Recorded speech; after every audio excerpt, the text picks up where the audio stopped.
Bueno, el día de hoy vamos a hablar acerca de la patología hipofisiaria.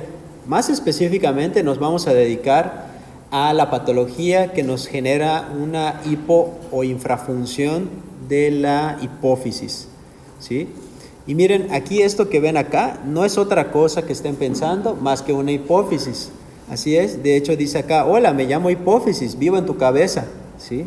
Soy tan pequeña como un terroncito de azúcar, pero fabrico todas estas hormonas, miren, muy importantes. Hay que recordar algunas cosas. Tenemos varios sistemas en el organismo, en el cuerpo humano, pero hay un sistema que se llama sistema endocrino. Está conformado por unas estructuras. Estas estructuras son las glándulas. Y las glándulas tienen una función muy importante, que es la producción de hormonas, ¿sí? Estas hormonas pueden ser de diferentes componentes, pueden ser liposolubles, pueden ser hidrosolubles, ¿sí?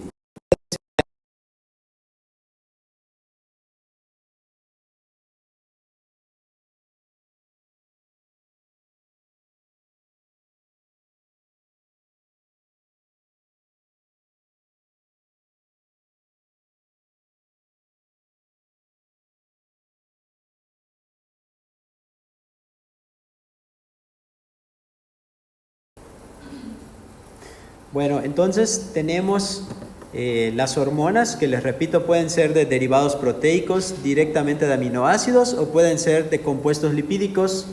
¿Esto para qué nos va a servir? Va a contribuir a la homeostasis del organismo, para que se puedan dar los procesos y reacciones metabólicas normales del organismo. Ok, tenemos a estas hormonas que pueden ser de función sistémica, que son las hormonas que conocemos habitualmente, y tenemos que pueden ser de función local. Dentro de función local puede ser solo para la misma célula o puede ser para sus células circunvecinas, que son parácrinas, ¿sí? Estas hormonas van a actuar en células blanco, van a actuar en ciertos sitios específicos y estas pueden actuar en receptores que se encuentran en la membrana plasmática o puede ser que se encuentren en receptores intracelulares, sea intracitoplasmático o intranucleares. Recuerden que las glándulas pueden ser endócrinas o pueden ser exócrinas o pueden ser mixtas.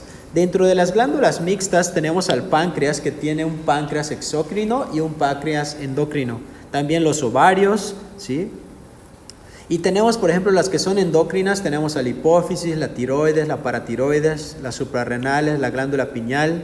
Y las exócrinas son las que liberan sus hormonas a un sistema de conductos, como las glándulas sudoríparas, las sebáceas, mucosas y digestivas.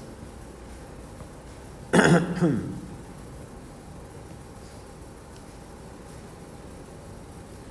sabe por qué falla? Bueno, aquí tenemos algunos aspectos fundamentales de la hipófisis. Podemos observar que tenemos aquí al hipotálamo, ¿sí? Tenemos al hipotálamo y el hipotálamo va a liberar ciertas hormonas, se llaman hormonas liberadoras. En inglés van a ver que tienen la letra R, que significa releasing, de liberación, y estas van a actuar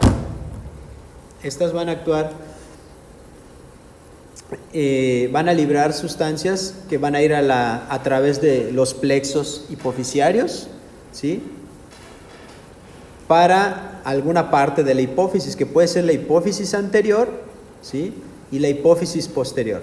La hipófisis anterior nos va a dar estas hormonas, la prolactina, la TSH, la ACTH, la FSH y la LH. Aquí van a ver que hay muchas que tengan la letra S, que es estimulante, ¿no? Hormona estimulante de tirotropina, hormona estimulante de folículo estimulante, etcétera, etcétera. Y en la hipófisis posterior, recuerden que ahí no se produce o sintetiza ninguna hormona, simplemente se liberan las hormonas que se habían desarrollado o formado en el hipotálamo. Aquí tenemos a la hormona antidiurética, también denominada vasopresina, y ahí tenemos también a la oxitocina, ¿sí? También denominada la hormona del amor, ¿no? ¿Sí saben por qué es la hormona del amor? A ver, ¿por qué? ¿Por qué es la hormona del amor?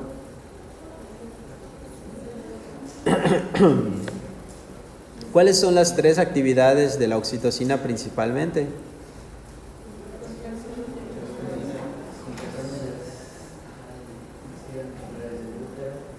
Ajá. Ajá. Sí, son tres las contracciones del músculo uterino, ¿sí? Durante el parto, ¿no? También favorece la contracción de los músculos mioepiteliales que expulsan la leche y durante el orgasmo. Entonces, por eso se le dice que es la hormona del amor. Y también dice que se secreta en cantidades, en ciertas cantidades, cuando tienes una etapa de enamoramiento y cosas así. Por eso le dicen la hormona del amor. Aquí nada más para recordar que algo le está pasando a esta cosa. Aquí para recordar las hormonas que produce el hipotálamo. Les repito, tienen la letra R de releasing. También se produce la dopamina, ¿sí? También tenemos las hormonas que produce la hipófisis. Algo está pasando. No detectan bien.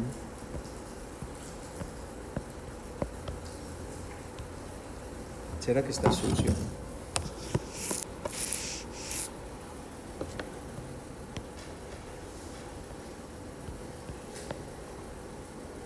No.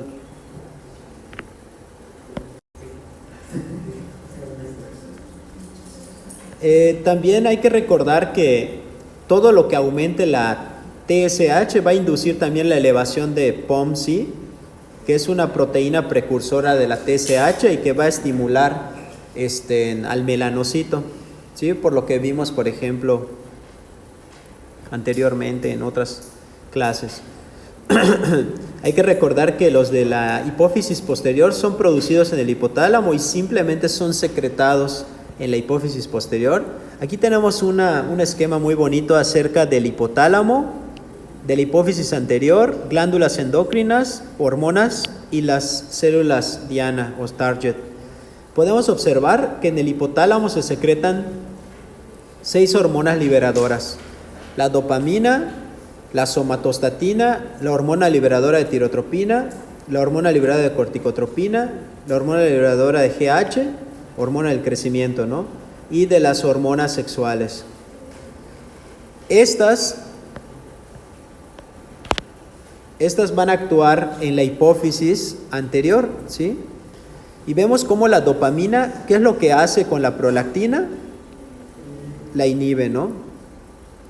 E igual la somatostatina, que casi siempre es un inhibidor, la somatostatina, casi siempre. ¿Qué más? Aquí podemos observar cómo la TRH estimula a la formación de TSH, pero vemos cómo también la TRH, cuando por alguna razón empieza a aumentarse, también estimula la producción de prolactina. Y eso es lo que vimos, ¿se acuerdan cuando vimos hipotiroidismo?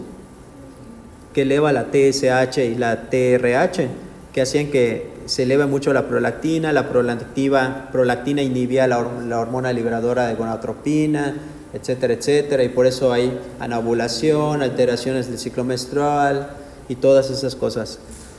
Aquí vemos cómo la CRH estimula la producción de ACTH, la GRH que estimula la producción de Growth Hormone, que es la hormona del crecimiento.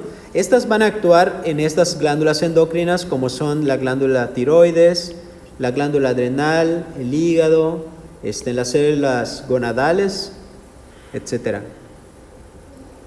Se liberan o se producen de 5 a 7 hormonas principalmente, que son la T3 y T4, el cortisol, la hormona similar a insulina o también denominadas somatomedinas, los andrógenos, los estrógenos y la progesterona.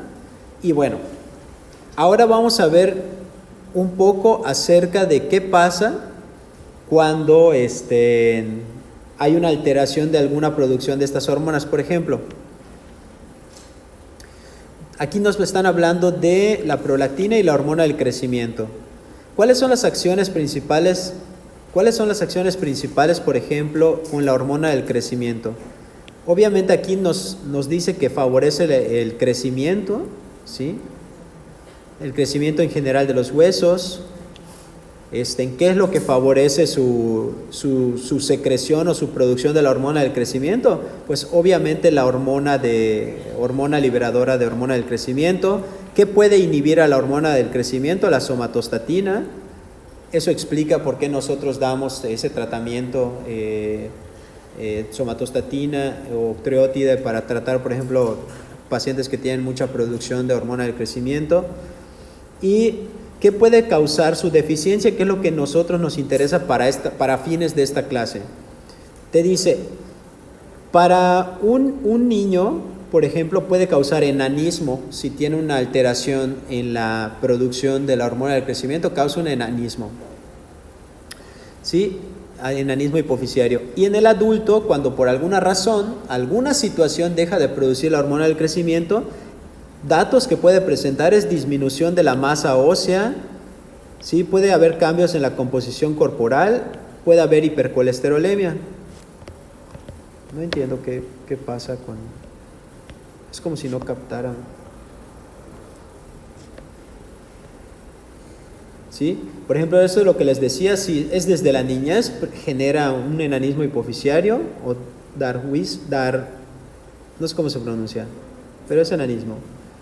Y aquí obviamente no es el fundamento, la meta de esta clase, pero recuerden que puede haber hiperfunción, ¿no? Si es desde la niñez, antes de que se cierren los cartílagos de crecimiento, genera gigantismo. Y si es en el adulto, cuando ya las placas de crecimiento ya se cerraron, lo que genera es acromegalia, ¿sí? Aquí vemos a una persona que tenía enanismo hipofisiario o pituitario, aquí está. El enanismo pituitario es la falta de la síntesis de hormona del crecimiento.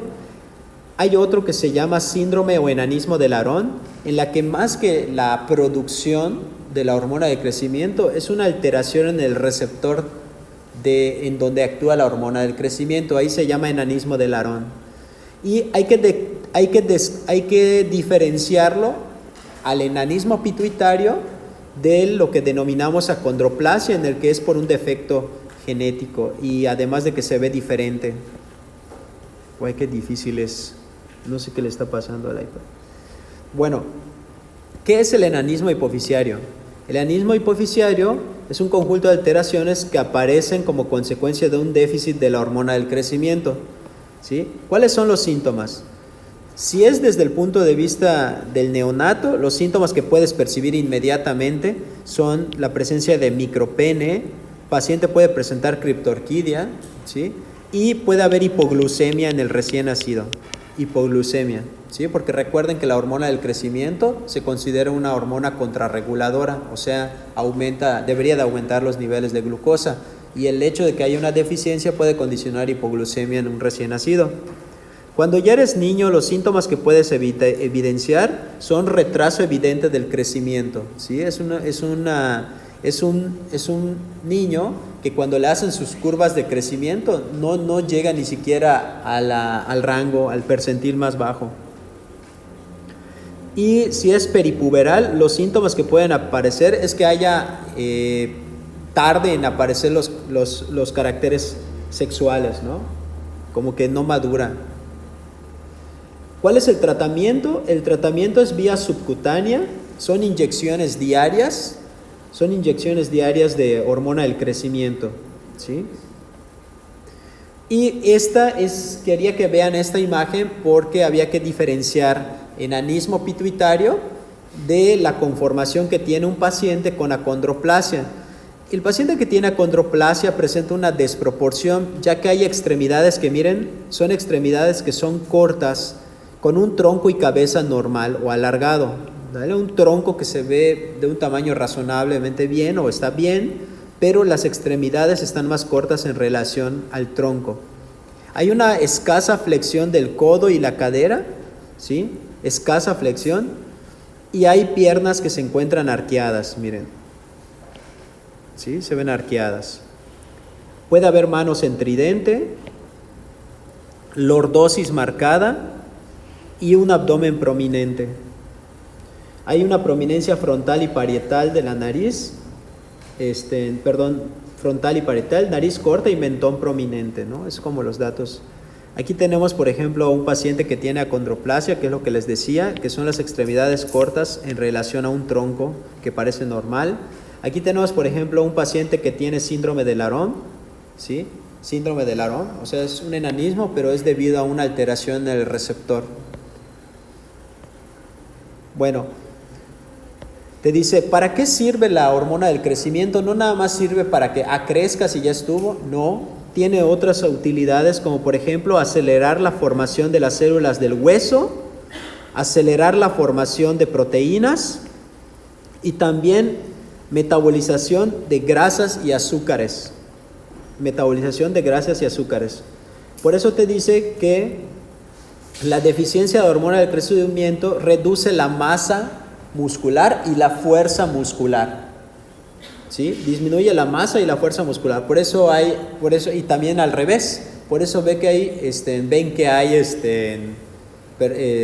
gimnastas o los que practican halterofilia que se inyectan hormona del crecimiento para tener una mayor producción de masa muscular. ¿Sí? El hecho de que haya una insuficiencia de la hormona del crecimiento condiciona una desmineralización del tejido óseo, o sea, hay una disminución de la densidad ósea, y al revés, como ya no metabolizas las grasas como tal, no las usas, aumenta la grasa corporal, principalmente la abdominal. Asimismo, los pacientes pueden presentar trastornos psiquiátricos como por ejemplo irritabilidad, depresión, y dice, está demostrado que estos pacientes tienen una reducción de su esperanza de vida relacionada con problemas cardiovasculares. O sea, pueden tener más problemas cardiovasculares los que tengan insuficiencia de la hormona del crecimiento. Aquí dice cuadro clínico de la deficiencia de hormona de crecimiento en el adulto. Lo que les decía, hay alteraciones de la composición corporal, ¿sí?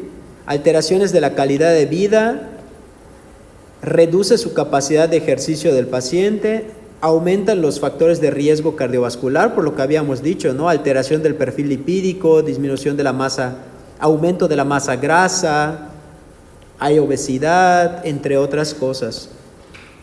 ¿Cuáles son los efectos demostrados del tratamiento? Pues es por consecuencia, ¿no? En la composición corporal, el paciente que empieza a restituirse con hormona del crecimiento, aumenta su masa magra y disminuye la masa grasa, ¿sí? Incremento del agua corporal total, aumenta la masa ósea, mejora su energía y su humor, mejora su autoestima, su vitalidad, aumenta su capacidad de ejercicio, aumenta los volúmenes histórico y diastórico, etc. ¿Cómo se hace el diagnóstico? Vean cómo en la parte superior, aquí dice Screening Test, que son las pruebas de tamizaje que harías de forma inicial para sospechar en este trastorno hormonal. Luego tenemos a un lado que dice Confirmatory Test, que son pruebas para confirmar la alteración endocrinológica. ¿Y cuál sería el resultado? ¿Qué es lo que deberías de ver para que digas si el paciente tiene esta alteración? En el caso de la prueba de tamizaje para determinar una deficiencia de hormona del crecimiento, se deben de medir unas sustancias en plasma que se llaman somatomedinas o también denominadas factores similares a insulina, ¿no? Sí, ¿verdad? ¿Es correcto? Sí. El caso es que estas son la manera en la que puede actuar la hormona del crecimiento. No se les olvide, la hormona del crecimiento puede actuar de dos formas. A través del hígado formando las somatomedinas o a través de una acción directa en la célula. Hay dos maneras de actuar, ¿vale? Entonces, una de estas maneras es midiendo las somatomedinas, pensando en que si están bajas, es concluyente que puedas pensar que el paciente tenga una deficiencia de la hormona del crecimiento, ¿no? Se puede confirmar con un estudio más preciso. El estudio más preciso para determinar deficiencia de hormona del crecimiento, ¿sí? Es la prueba de estimulación con glucagón. La prueba de estimulación con glucagón.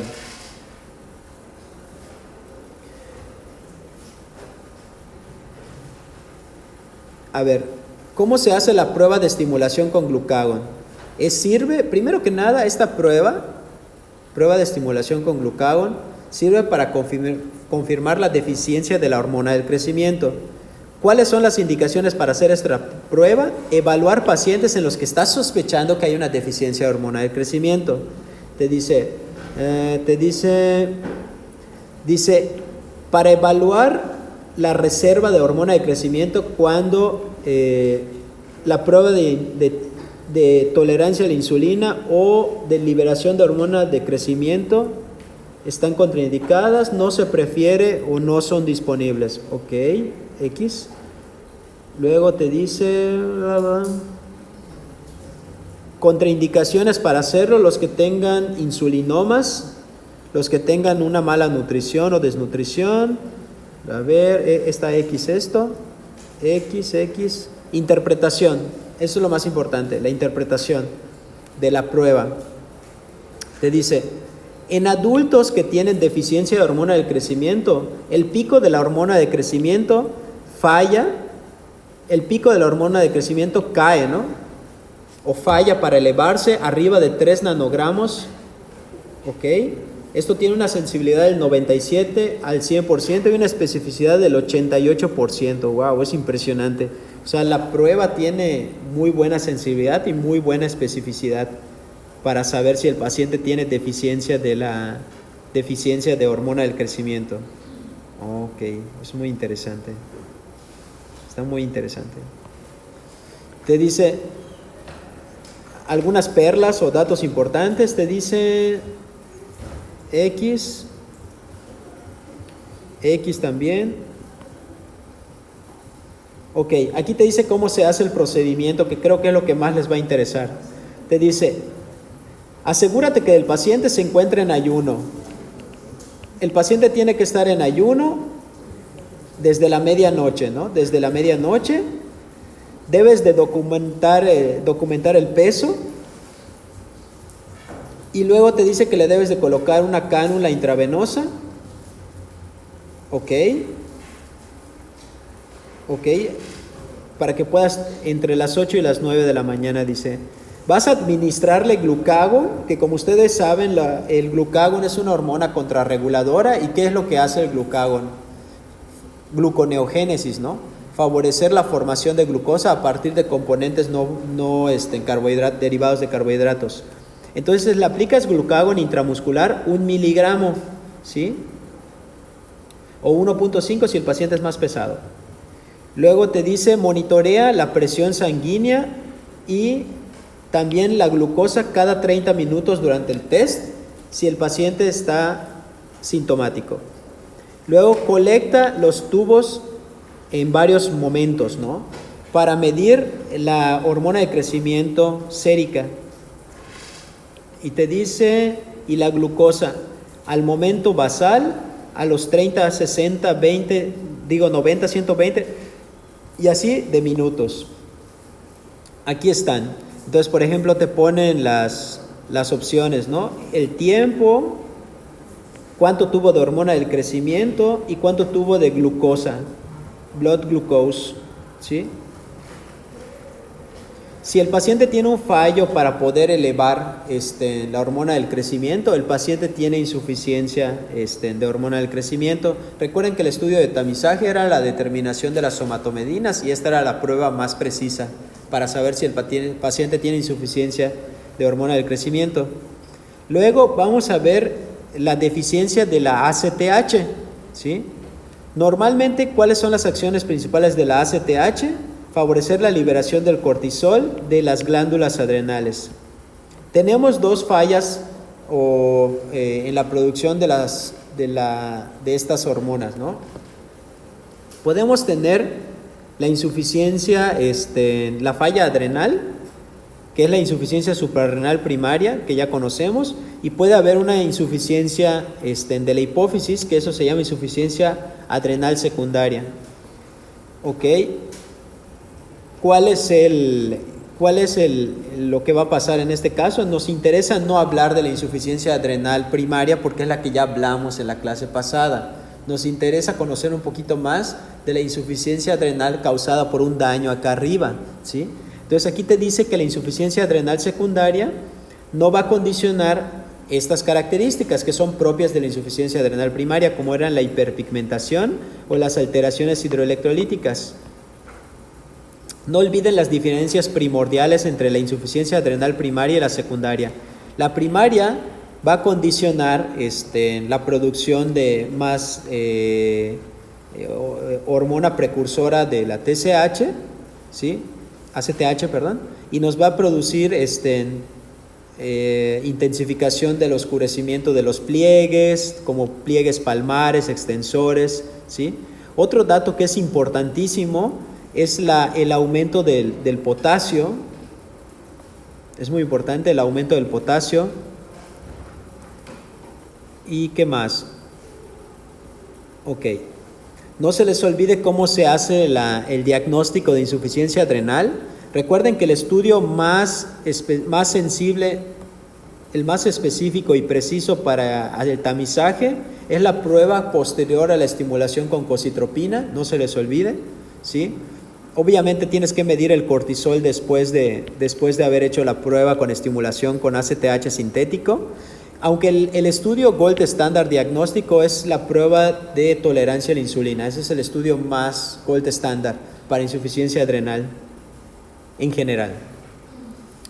También tenemos que a estos pacientes se les debe de medir la ACTH, porque es lo que nos permitía saber si el paciente tiene una insuficiencia adrenal que sea primaria, porque ¿cómo va a estar la ACTH en la insuficiencia adrenal secundaria o central? Obviamente va a estar bajo, va a estar disminuido.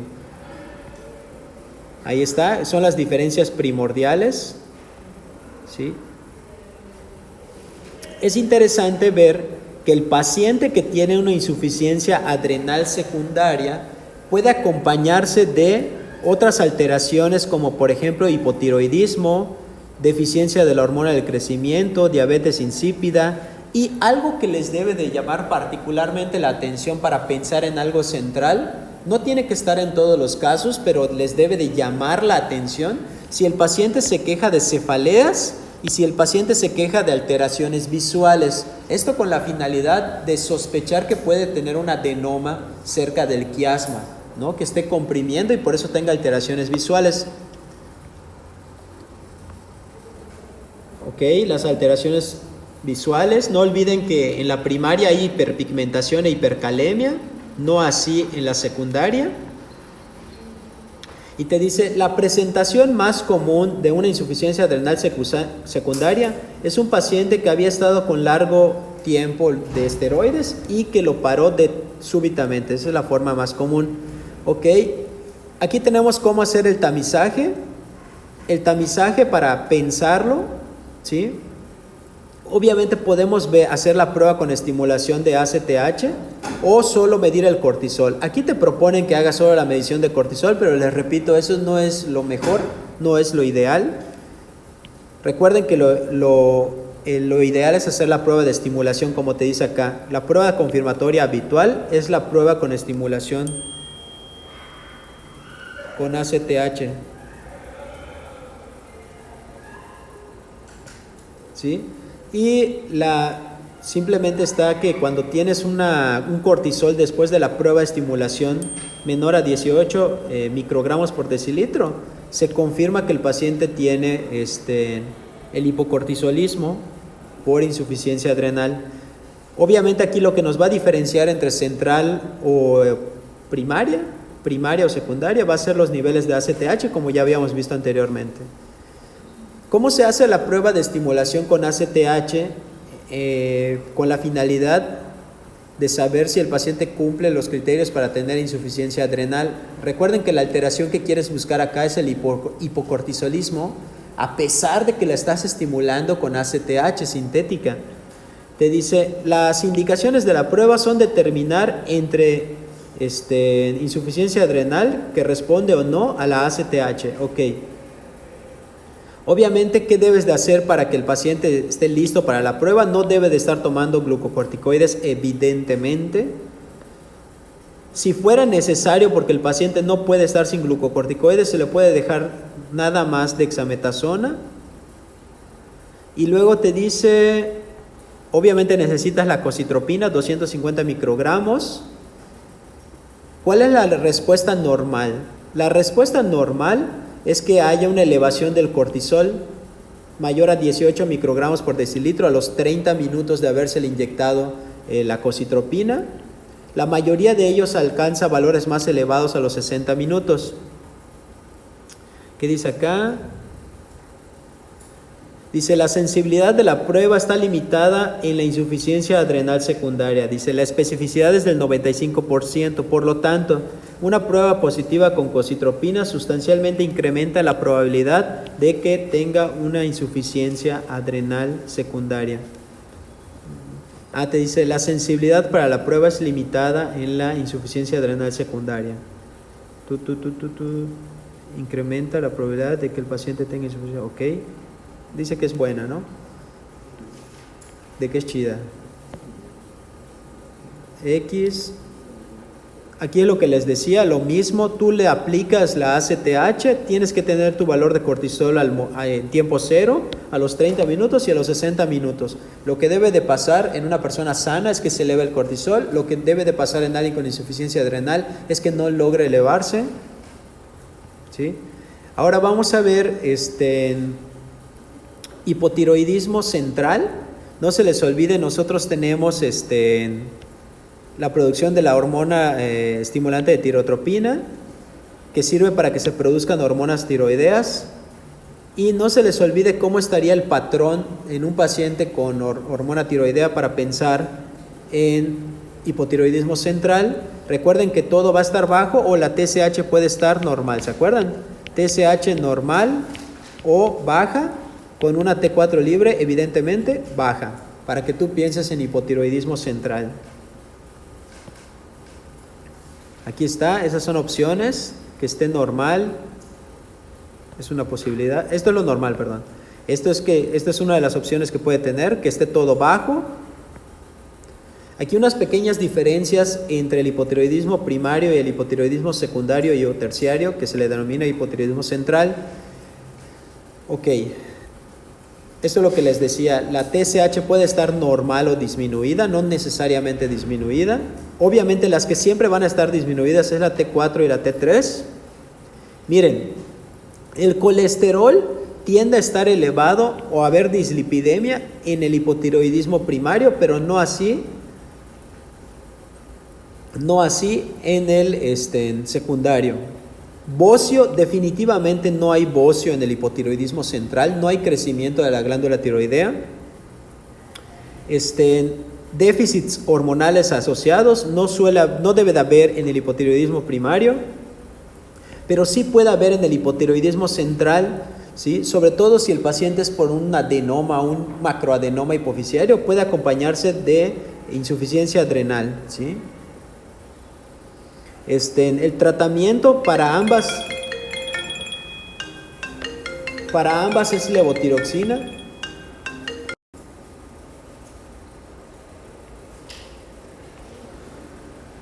¿Qué pasa? Ahí está.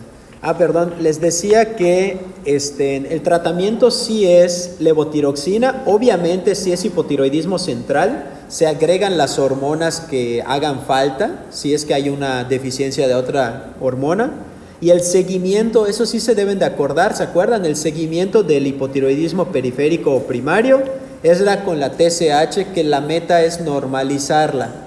Y en la de hipotiroidismo central, el seguimiento se hace con los niveles de T4 libre que tú esperas que estén en el límite superior normal de referencia. No lo olviden, no genera bocio, por lo tanto no debes de pensar en hipotiroidismo central si tú palpas que hay bocio o si tú documentas en ultrasonido que hay crecimiento. No pienses en hipotiroidismo central, no pensar en hipotiroidismo central. No altera el colesterol, se puede asociar a otras deficiencias y el seguimiento es con T4 libre. Obviamente aquí está más fácil porque puedes hacer el diagnóstico solamente con las pruebas de función tiroidea. Ahora nos vamos a ver a la foliculoestimulante. No se les olvide, la hormona foliculoestimulante, ¿sí? Lo que va a favorecer en la mujer es el crecimiento de las células de la granulosa y va a favorecer evidentemente la producción de estradiol o estrógenos. En el hombre va a favorecer la estimulación de los túbulos seminíferos y la producción de esperma. ¿Ok? ¿Qué pasa cuando hay una deficiencia de producción de hormona folículo-estimulante? Si es desde la niñez, hay un retraso en la pubertad, ¿sí? Se retrasa la pubertad, no llega, no se forman los caracteres sexuales secundarios a tiempo, ¿sí? O sea, es como que veas a un niño, pero ya de edad, ya grandecito o grandecita, pero que no ha desarrollado sus caracteres sexuales, ¿no? Y aquí te dice que en un adulto, en una mujer, se va a caracterizar por presentar amenorrea, ¿sí? Falta de producción de sangrado menstrual. En el varón puede presentar impotencia, atrofia testicular, síndrome de Kallmann, te menciona cuál es el síndrome de Kallmann, que se acompaña por una deficiencia de hormona de gonadotropina, por una deficiencia congénita de la hormona liberadora de gonadotropina, ¿no? El síndrome de Kallmann. En realidad tiene otros datos, pero no los recuerdo de memoria. Luego, la alteración de la LH, te dice acá, en la mujer lo que hace normalmente es estimular la producción de las células de la teca ovárica y con ello producir la ovulación, ¿no? En el hombre favorece la producción de la testosterona a través de las células de Leydig.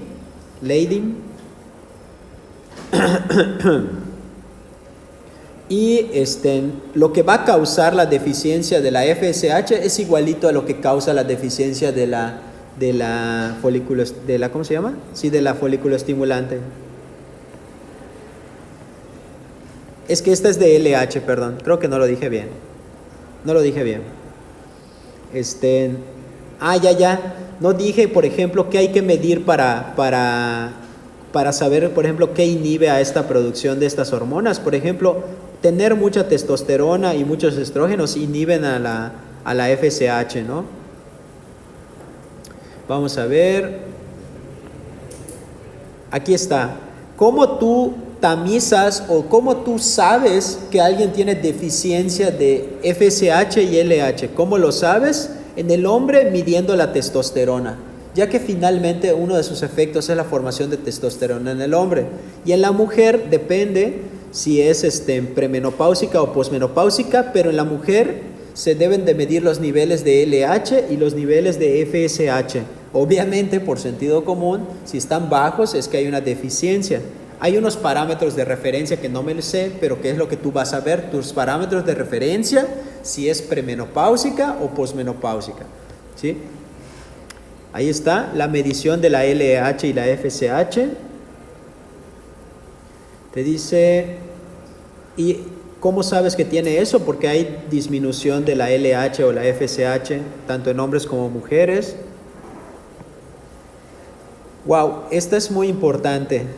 Aquí tenemos a la hormona antidiurética, ¿sí? La hormona antidiurética va a actuar en las células principales, ¿sí? En los túbulos colectores.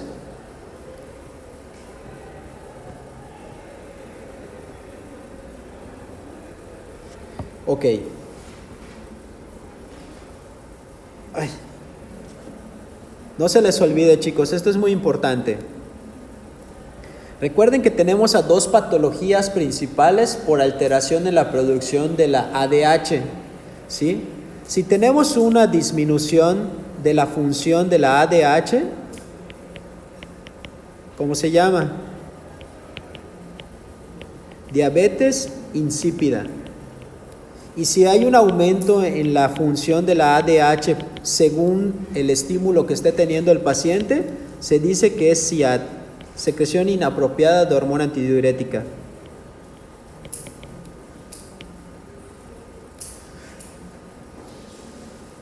¿Por qué se le llama diabetes insípida?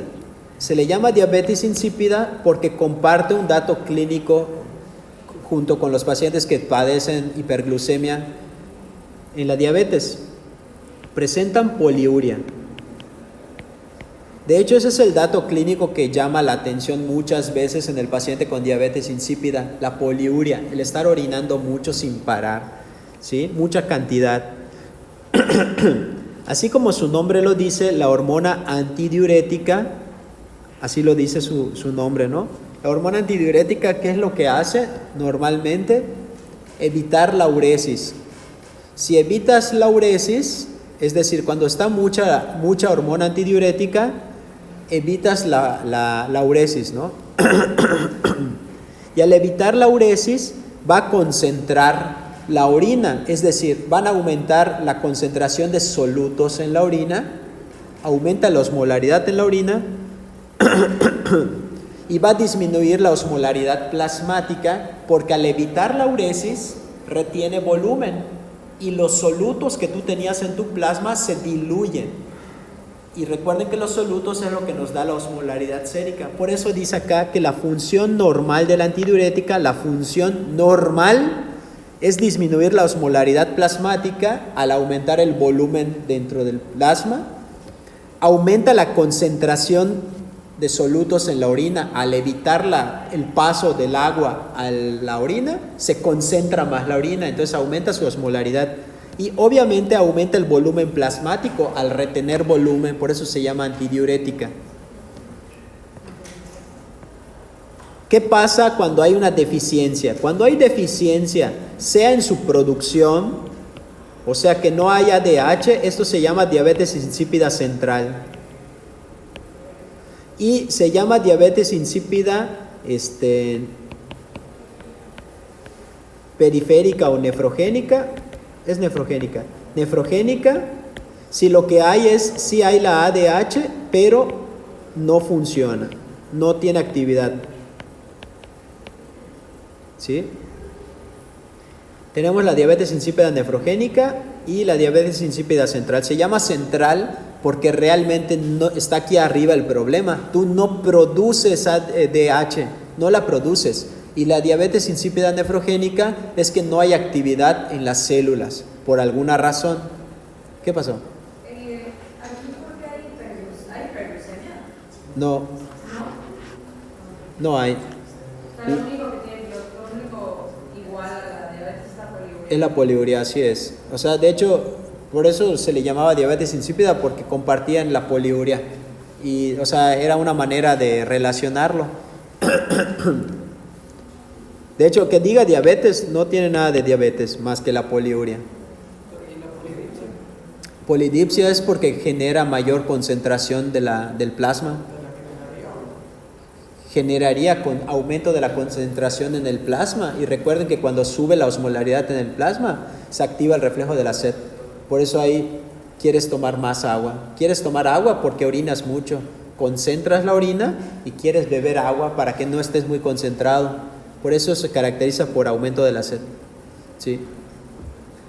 Tienen que aprenderlo a pensar, miren. Cuando hay el déficit, se aumenta la osmolaridad en el plasma, porque piensen, deficiencia de hormona antidiurética. Si no hay la hormona antidiurética, ¿qué le va a pasar a tu cuerpo? Va a empezar a orinar mucho, ¿cierto? Por eso se llama antidiurética, porque cuando sí está, no orinas mucho, retienes volumen, diluyes los solutos en el plasma, baja la osmolaridad en el plasma, aumenta el volumen en el plasma y aumenta la concentración de solutos en la orina, porque evitaste pasar líquido a la orina. Ahora al revés. Suponiendo que no tengo la hormona antidiurética en mi cuerpo, no la tengo, se va a empezar a perder, porque lo que hacía era evitar orinar, ¿no? Cuando no la tienes, orinas demasiado, pasas volumen hacia la orina. Por lo tanto, la osmolaridad de la orina, ¿qué va a pasar? Va a disminuir, va a caer, la concentración de solutos se va a diluir, cae la osmolaridad urinaria. ¿Y qué le va a pasar a la osmolaridad del plasma? Va a aumentar porque va a perder volumen, el volumen intravascular, el volumen plasmático también va a bajar. ¿Y qué es lo que produce el reflejo de la sed? El aumento de la osmolaridad. Es un mecanismo que tenemos para defendernos, porque el aumento de la osmolaridad en el plasma sería bueno, claro que no, ¿sí? Por eso cuando aumenta la osmolaridad más de 280, empieza a ver el reflejo de tengo sed, ¿sí? Entonces no se les olvide que bueno, este esquema ya lo habíamos visto, pero este sí está interesante, ¿no? Las patologías de la hipófisis pueden ser por hipofunción o pueden ser por hiperfunción. Si son por hipofunción, la hipofunción puede ser porque haya una destrucción de alguna de las estructuras, sea el hipotálamo, sea la hipófisis o hay un problema en la glándula propiamente. Otra de las opciones para que haya hipofunción a la actividad de las hormonas es que haya una mutación en el receptor de la célula diana. Vamos a hablar de algunos aspectos importantes, por ejemplo, el agua. El agua, recuerden que está conformada por 2 moléculas de hidrógeno y por una de oxígeno. Recordemos que es la sustancia más abundante del planeta. 70% aproximadamente del planeta es agua. De hecho, deberíamos de llamarnos planeta agua, ¿no? Y es broma. Y también dice que es la sustancia más abundante del cuerpo humano, porque 2/3 partes del peso de nuestro cuerpo está representado por agua, nada más. Si un hombre promedio pesa 70 kilogramos y 2/3 son agua, quiere decir que aproximadamente 46.6 kilogramos aproximadamente son representados por el agua corporal total de nuestro peso. No se les olvide que la osmolaridad plasmática normal, en el plasma la osmolaridad va desde 270 hasta 310, ¿sí? Muchos libros te manejan como promedio 280, 290 de osmolaridad. Que por cierto el término correcto es osmolaridad, no osmolaridad. Y aquí te dice que cuando la osmolaridad plasmática es mayor a 290, 295, el hipotálamo secreta la hormona antidiurética, ¿sí? Esto va a favorecer que se condicione retención de volumen, ¿sí? Y pueda diluirse ese aumento de la osmolaridad. También el hecho de que aumente la osmolaridad condiciona el reflejo de la sed. ¿Y qué pasó? ¿Tienen clase? Vámonos. Bien, entonces tenemos que cuando hablamos de la hipófisis y sus patologías, podemos hablar de hipofunción de la hipófisis o hiperfunción.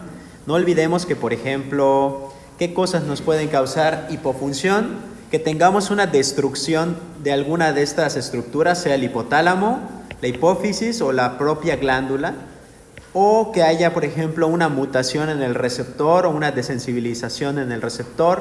Y la hiperfunción puede ser por tumores, por ejemplo, un microadenoma, un macroadenoma. Sí, también tenemos, por ejemplo, producción ectópica, o sea, en otra área que se esté produciendo hormonas que estimulen sea el hipotálamo, sea la hipófisis o directamente a la glándula, como por ejemplo sucede en, ¿cómo se llama?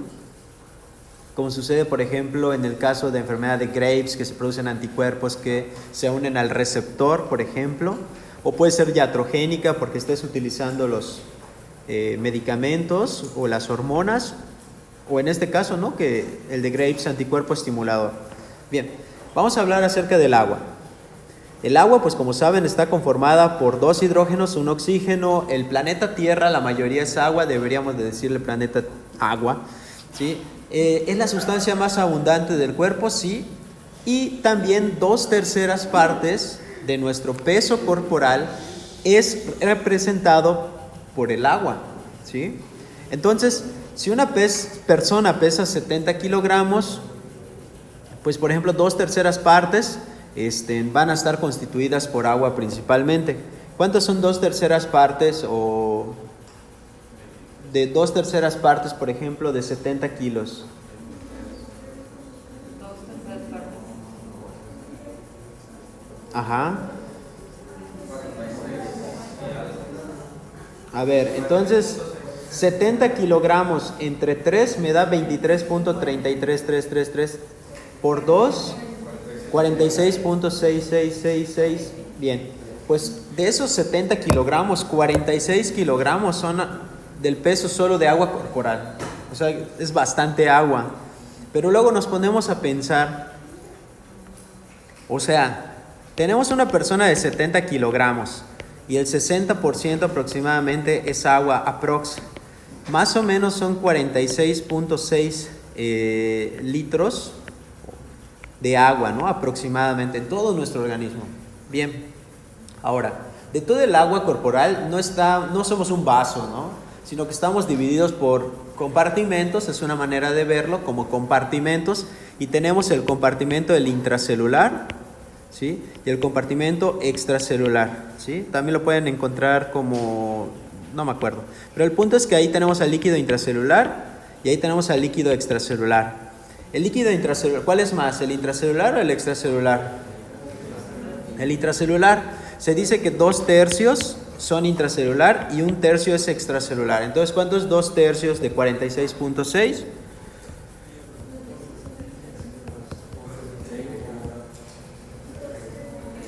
O sea, 31 o 30, ¿no? ¿Sí? 46.6 entre 3. Ok.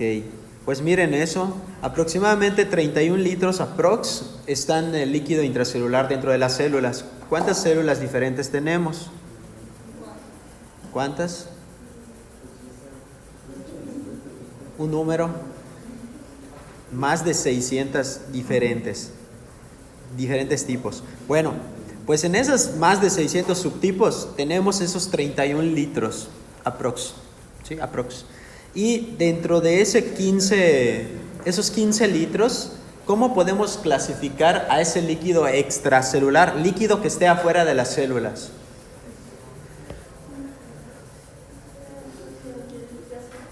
Al plasma y el líquido intersticial, ¿no? Bien, ¿cuánto tenemos? ¿Qué compone a la sangre? Que ese líquido plasmático en realidad está contenido dentro de un aparato que se llama aparato cardiocirculatorio. ¿Cuánto volumen maneja el aparato cardiocirculatorio? Ándale, entonces de 4.5 a 5.5 litros. Eso es todo el volumen de la sangre. Yo les pregunto, ¿el volumen de la sangre es todo líquido extracelular?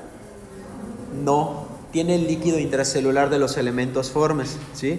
Bien, entonces se dice que un porcentaje pertenece al plasma y otro porcentaje pertenece solo al líquido intracelular. Entonces, por ejemplo, tenemos que 3/4 partes, no sé si escribe esto, bueno, 3/4 partes y 1/4 parte, ¿no? ¿Cuánto representa ¿cuántos litros dije? De los 15 litros, ¿cuántos litros están en el plasma aproximadamente? ¿Cuánto? 3.75, ¿no? Porque si divides 15 entre 4, me dio 3.75. Entonces aproximadamente 3.75 litros solo es plasma. Pero esa es la fase líquida de toda la sangre, ¿no? La fase líquida, porque la fase líquida es el plasma. Y tenemos una fase sólida que, bueno, en realidad son células que están empaquetando más líquido, pero es la parte sólida, la fase sólida, ¿sí? O los elementos formes.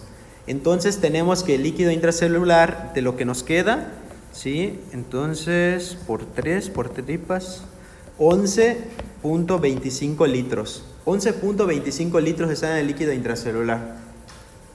Está padre porque la clase ya parece líquidos electrolitos. Pero me dio gusto que se les explicara. Luego de las 3.75 que es plasma, el resto para alcanzar 4.5 litros o 5.5 si eres hombre, el resto está contenido en los elementos formes. Es líquido que está contenido en los elementos formes. Y estos compartimentos los rigen unos principios que se llaman leyes de Frank-Starling. Las leyes de Frank-Starling, ¿vale? Muy interesante. Pero bueno, la clase no es de líquidos electrolitos nada más, así que voy a tener que continuar con lo anterior. Ok, bien. ¿Cuál es el principal regulador de los líquidos corporales? De los líquidos corporales. ¿Quién es el que modula la cantidad de agua que vamos a tener en nuestro organismo? Sí, el riñón, pero a través de una hormona. Ok, tenemos a la hormona antidiurética, ¿sí? A la DHA. ¿Sí? ¿Qué más? Recuerden que es producida en el hipotálamo, pero finalmente viaja hacia la hipófisis, específicamente neurohipófisis o hipófisis posterior, y de ahí se secreta, ¿sí? Y aquí te dice algo muy interesante. Si disminuye el agua corporal total por cualquier cosa, el mecanismo que se te ocurra, ¿qué va a pasar? Va a aumentar el sodio plasmático, es decir, al disminuir propiamente el agua más que el soluto, se va a concentrar el sodio. Pero recuerden que la osmolaridad plasmática depende principalmente del sodio plasmático. Es más, el 86% de la osmolaridad del plasma depende del sodio, ¿sí? Muy interesante. Entonces, aumenta la osmolaridad plasmática al aumentar el sodio plasmático. De ahí la fórmula 2 veces el sodio más la glucosa entre 18 más la urea entre 2.8. Esto va a condicionar que se estimule que se libere la hormona antidiurética. También nos va a dar sed, ¿sí? Vas a beber más líquidos y la hormona antidiurética va a evitar que estés orinando, evitarlo, ¿sí? Lo que va a tratar de regresar o regular la osmolaridad plasmática, porque no debemos de tener una osmolaridad muy grande, ¿no? ¿Qué le pasaría a nuestro cerebro si la osmolaridad plasmática aumentara mucho? ¿Qué le pasaría a nuestras neuronas? ¿Qué le pasaría? Se deshidratarían, ¿no? Porque, por ejemplo, el agua se saldría de la célula. El agua se saldría de la célula y la dejaría deshidratada. Y luego te dice, si el agua corporal total aumenta, disminuye el sodio plasmático. ¿Por qué? Por dilución, ¿vale? O sea, tú le metes más volumen, agua, ¿sí? Entonces los solutos se diluyen. Y al diluirse, eso genera una disminución de la osmolaridad, lo que hace que deje de secretarse o liberarse la hormona antidiurética para que se evite el estímulo de evitar la uresis y favorecer en este momento, pues, la uresis.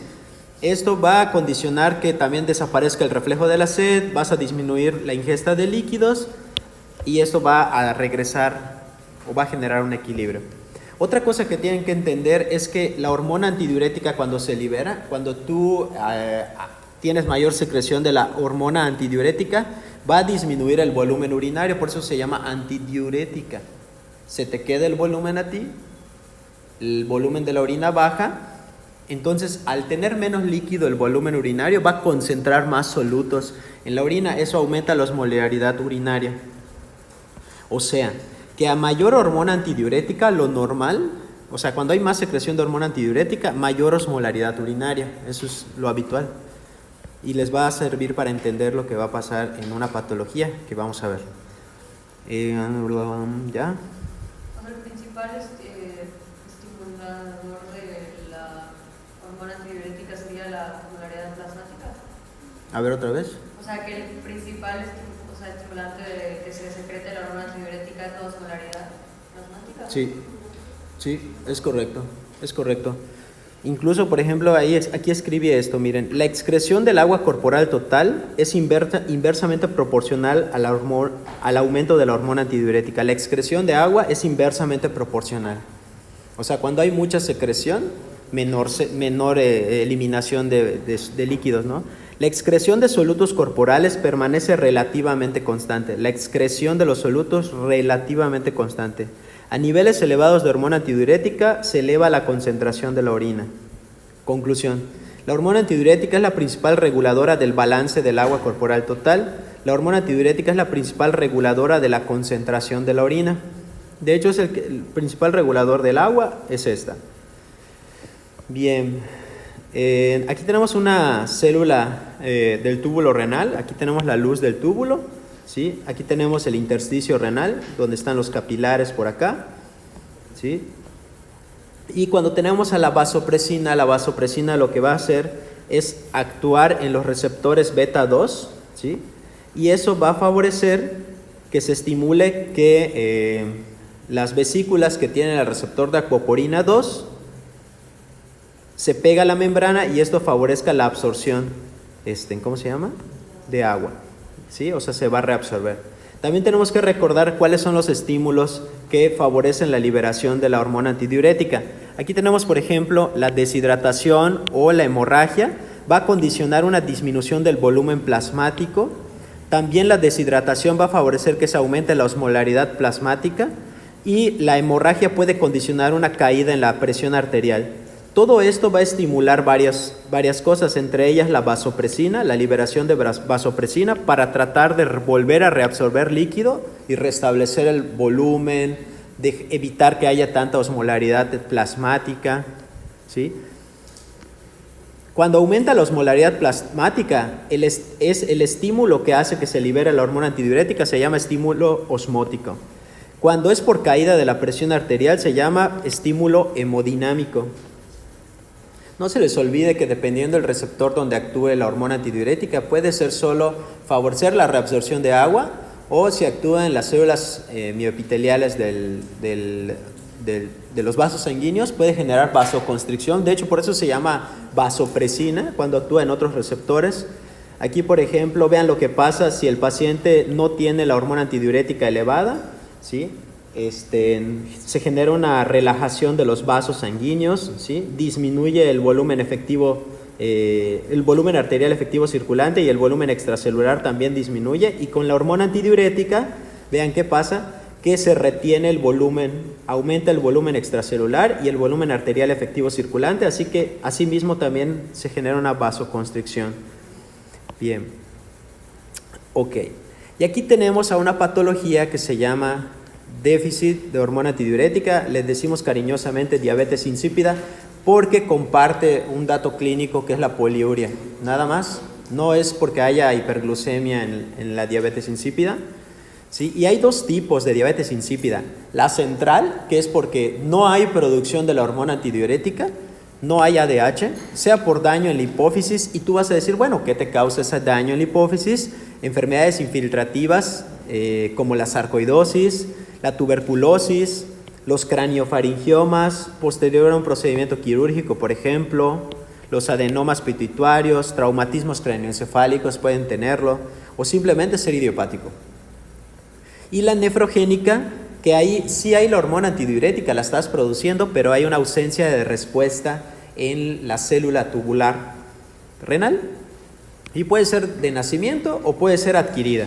Y dentro de las adquiridas, muy interesante, porque lo que te puede causar esta diabetes insípida adquirida puede ser hipercalcemia, así es, la hipercalcemia puede favorecer que tengas diabetes insípida,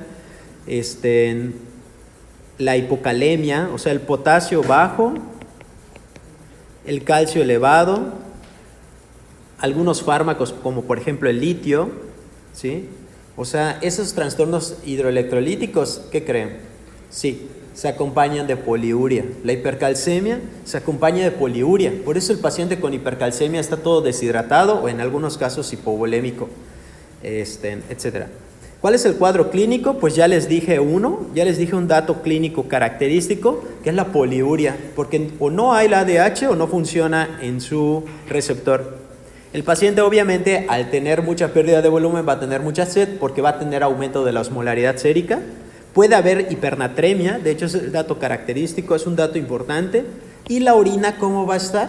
Si normalmente la ADH cuando se secreta favorece la concentración de la orina, entonces esta va a estar diluida, la osmolaridad va a estar disminuida. ¿Cuál es el diagnóstico? Pues ese. Tener la osmolaridad plasmática va a estar aumentada en una persona que tiene déficit o de esta hormona antidiurética o resistencia a su funcionamiento, va a tener poliuria y es una poliuria diluida. Algo característico es que la orina de estos pacientes está con osmolaridad baja y persiste siempre baja, siempre baja, siempre baja. ¿Cómo lo corroboras? Le das la hormona antidiurética, entonces debería de concentrarse la orina, debería de aumentar su osmolaridad. Si fuera diabetes insípida central.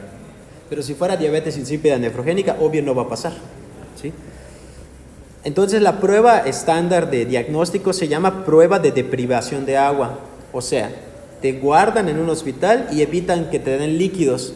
Obviamente lo normal, lo natural es que nosotros tenemos que orinar, ¿sí? Y conforme pasan las horas, ¿qué debería de pasarle a nuestra orina? Debería de concentrarse, ¿no? Debería. ¿Por qué debería de concentrarse si te dejan deprivado de agua? Porque no, el cuerpo no es estúpido, o sea, no va a tratar de orinar más volumen para que te deshidrates y te mueras. O sea, va a tratar de decir, oye, él no está tomando agua, mejor vamos a orinar cada vez menos volumen y concentradita la orina. Pero cuando el paciente no tiene la funcionabilidad de la hormona antidiurética, se atonta y nunca se concentra. La orina nunca se concentra. ¿Sí? ¿Cuál es el tratamiento? Pues si es ausencia de la hormona antidiurética, se la das. Puede ser intranasal o puede ser oral.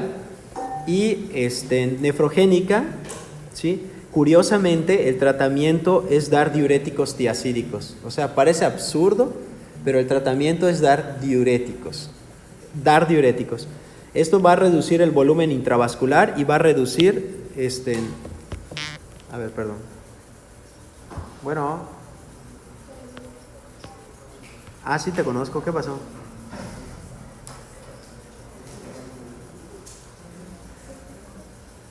Ándale, está bien. Ahorita salgo de dar clase de quinto año, ya los alcanzo ahí. 16, está bien, dale. Bueno. Por favor, si eres tan amable. Dale, Master, bueno.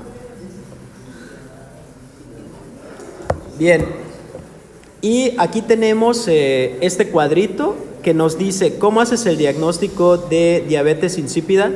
Mira, diabetes insípida primero tienes que sospecharlo por la poliuria y polidipsia. De hecho, tu diagnóstico diferencial es diabetes. ¿Y cómo descartas diabetes?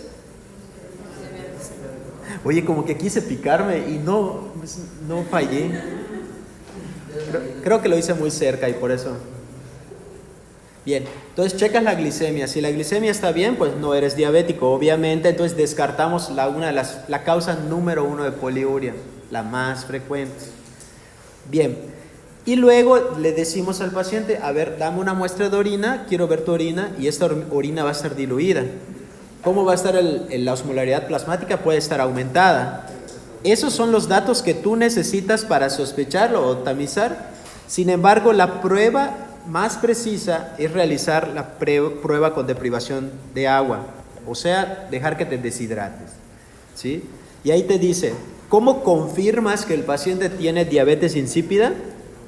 Que la osmolaridad jamás va a ser más de 500 o 600, nunca, no puede aumentar su osmolaridad, ¿sí? Y te dice que la osmolaridad plasmática puede incrementarse y mantenerse hasta 300 o más, ¿vale? O qué es lo característico de estos pacientes. Aquí, por ejemplo, este caso, se los voy a platicar porque está larguito, se los voy a platicar nada más. Doctor, ¿y clínicamente hay una manera de saber si es central o endogénico? No.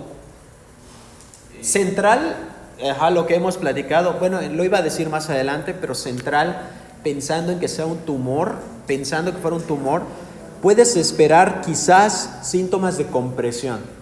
Cuando los síntomas sean por compresión de un adenoma o microadenoma, etcétera, esperas tener alteraciones del campo visual. En la campimetría por confrontación, el paciente puede tener alteraciones en los campos visuales.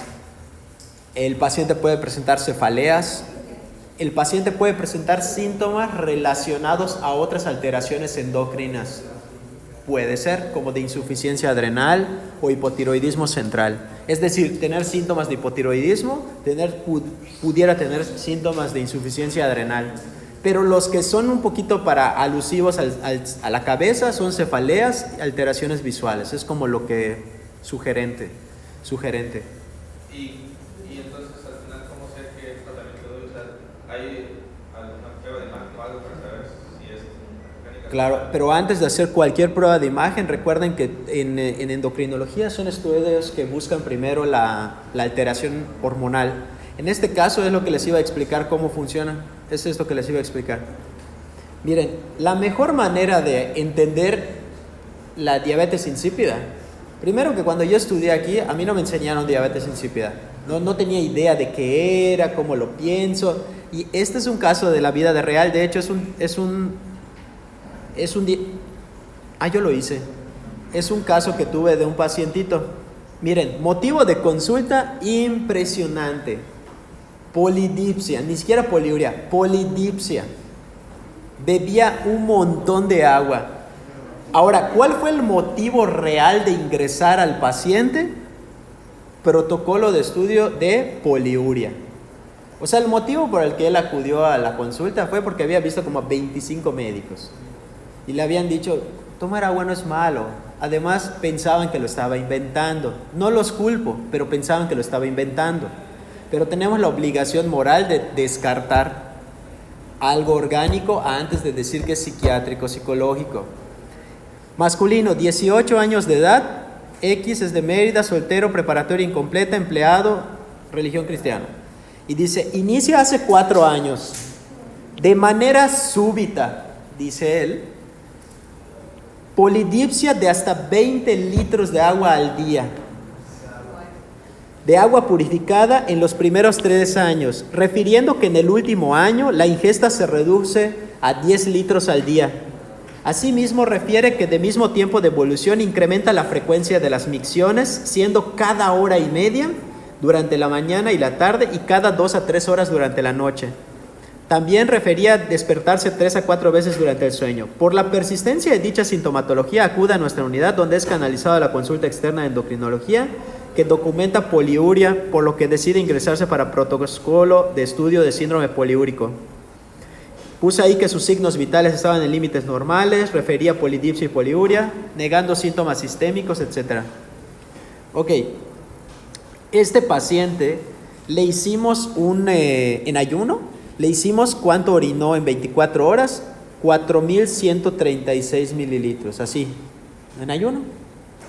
¿Con cuánto se dice que el paciente tiene poliuria?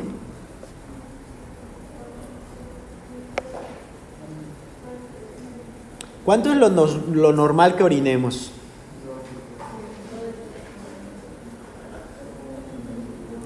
Nunca han hecho no, por curiosidad, nunca se han medido cuánto orinan en un día, por curiosidad, así solo para ver qué pasa. No lo puedo creer.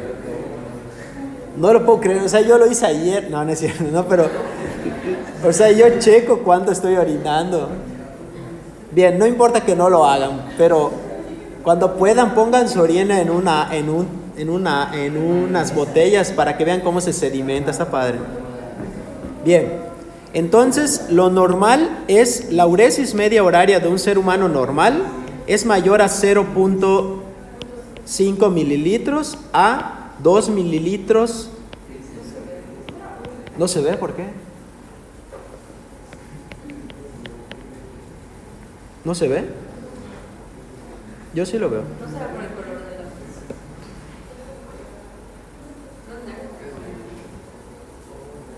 A ver.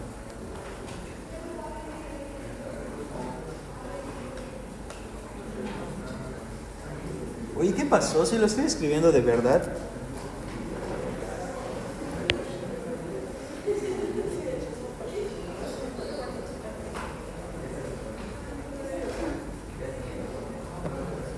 ¿Ya llegó el doctor? Ah, bueno, vamos. Entonces continuamos en la siguiente. Ok, nos quedamos en que la uresis de un ser humano normal debe de ser aproximadamente de 500 mililitros, pero los extremos van desde 50 mililitros hasta, ¿qué quieres? No sé, 2000 mililitros aprox al día. De hecho, el valor más habitual es de 500 a 2 litros al día, es así como más o menos. Aunque esto sabemos que pues depende, ¿no?, de la ingesta del paciente y del funcionamiento renal del paciente, pero en promedio todos deberían de poder excretar 500 mililitros en 24 horas. Esto es un dato un poco subjetivo, pero los datos que son más objetivos son la uresis media horaria, también pueden buscarlo como débito urinario, esa es otra manera en que lo pueden encontrar en los libros, uresis media horaria, que es el número de mililitros de orina que produce cada kilogramo de tejido del cuerpo, esto en 24 horas, o sea, por horas, es por hora, pero en 24 horas, ¿no?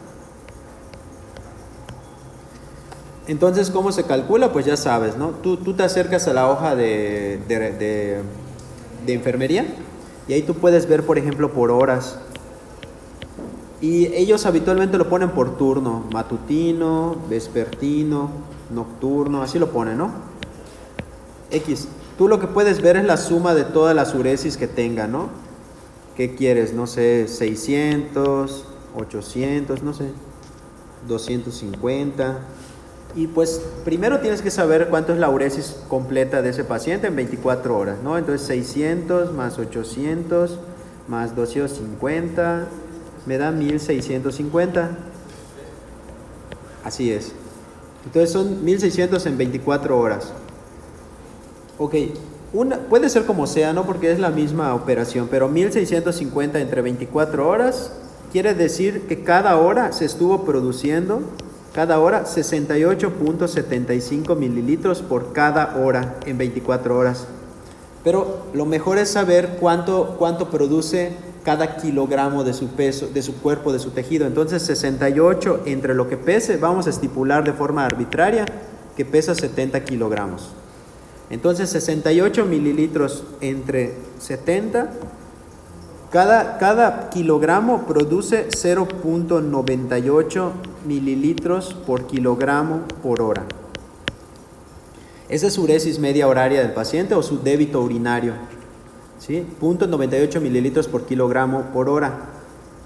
Los términos que tienen que conocer son los que les empecé a mencionar ese día, que era la uresis media horaria normal aproximadamente es de 0.5 a 1.5, hay quien dice que hasta 2 mililitros por kilogramo por hora en un día.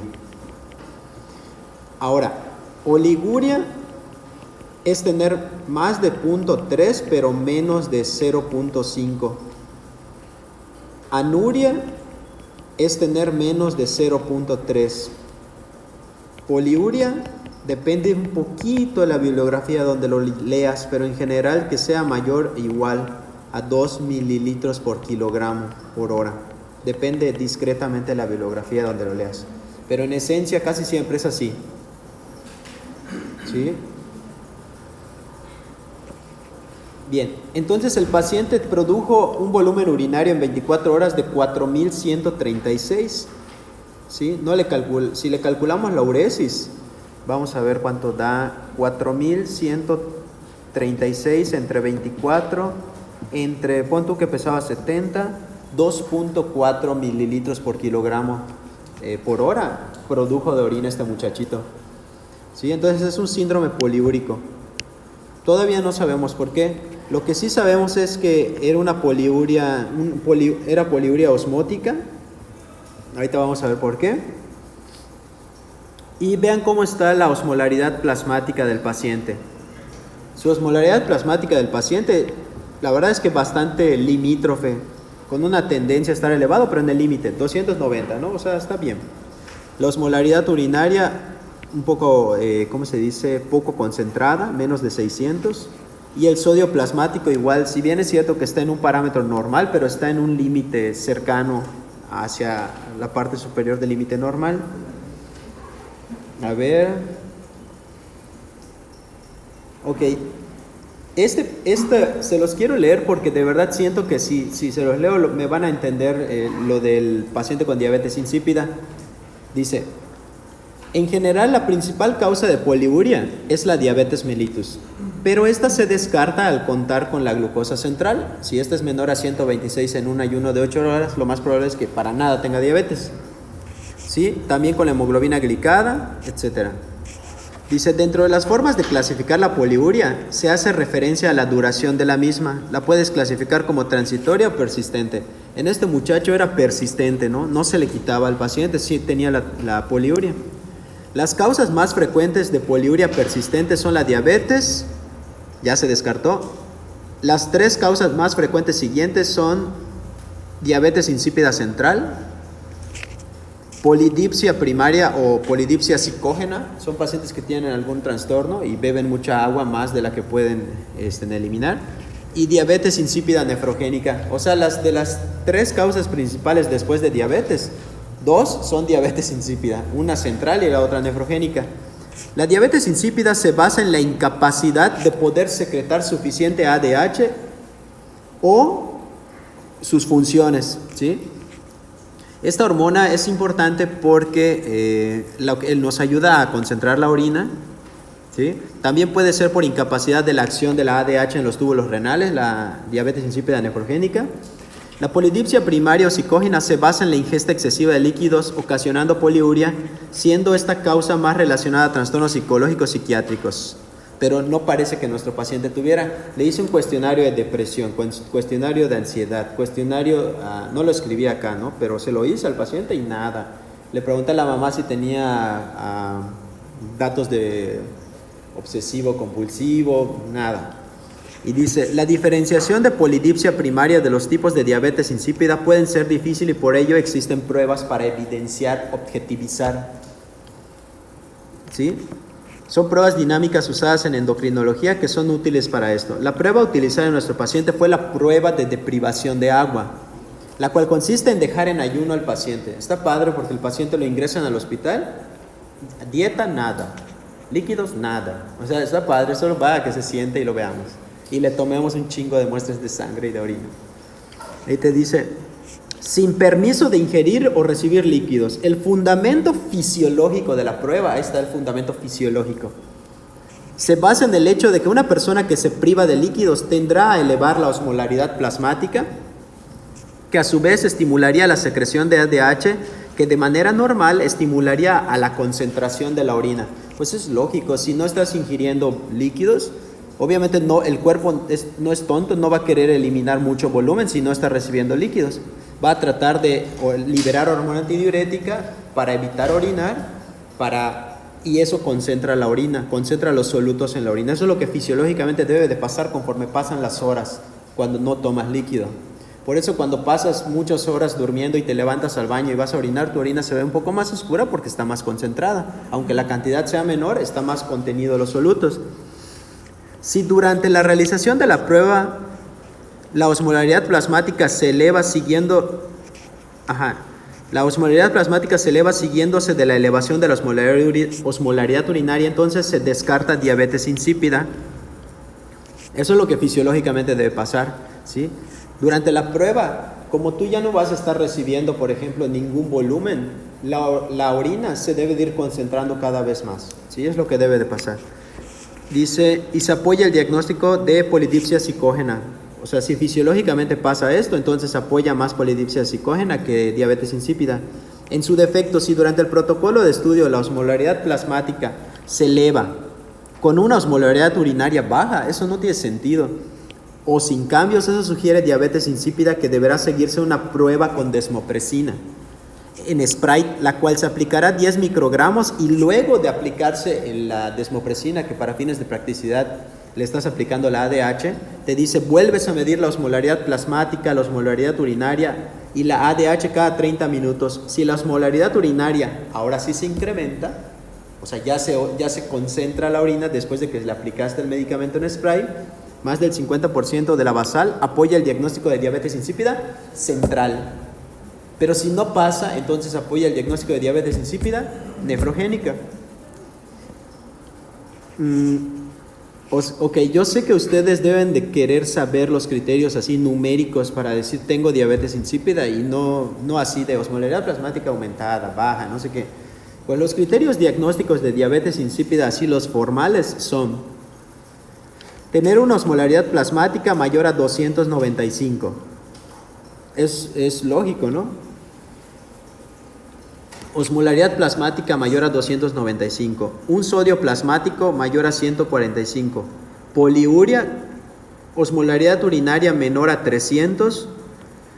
Que no mejore con la prueba de deprivación hídrica. Es obvio que si tuvieras estos criterios, pues está de pechito el diagnóstico. Tienes una osmolaridad plasmática aumentada, tienes un sodio plasmático aumentado, tienes mucha volumen urinario, pero la osmolaridad urinaria no está muy concentrada, o sea, está baja. Así está de pechito, pero nuestro paciente lamentablemente no estaba muy de pechito, porque de hecho vean los datos del paciente,